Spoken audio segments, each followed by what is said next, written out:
میخوام کسایی که میگن پوبجی و فری فایر خوبه بهشون نشون بدم چه خوبه. بچه این کلاف خیلی ارزش داره، بعضی قدرشو نمیدونن.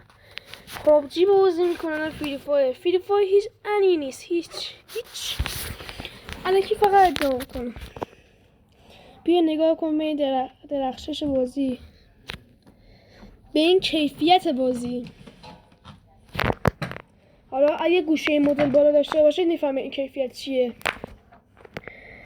زالا بازی استارت چه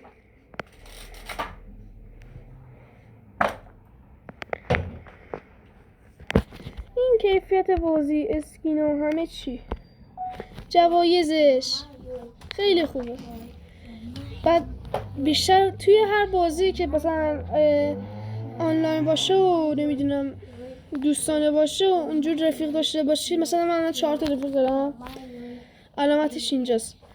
توی چند ویدیوی قبلی براتون گذاشته بودم آموزش اتچمنت اسنایپر رو، یا مثلا چجوری در حال تند دویدن گان رو نگاه کنید.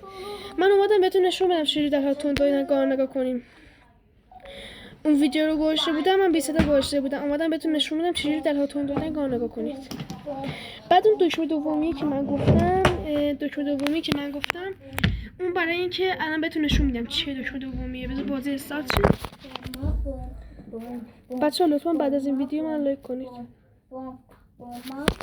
بچه‌ها باز بیاد.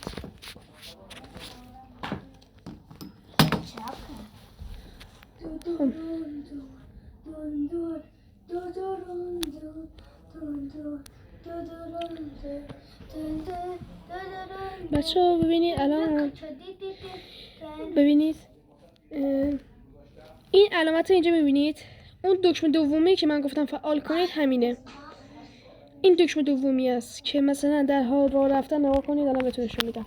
این نایفتونه، میتونید در حال تند دویدن، جا خالی دادن رو نگاه کنید، یا همین گان اسنایپر رو.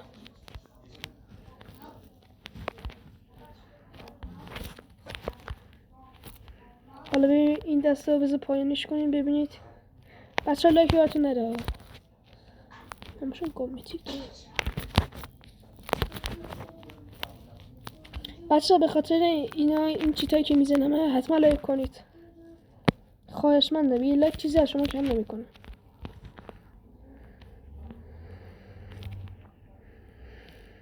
بچه حالا من این دست رو حالا زیاد قوی نگرفتم، بخوام قوی بگیرم دارم فیلم میسازم. اینا اچس دارم. بچه این چیتا حال کردید؟ یا پایان این ازم. بچه لطفا من لایک کنید.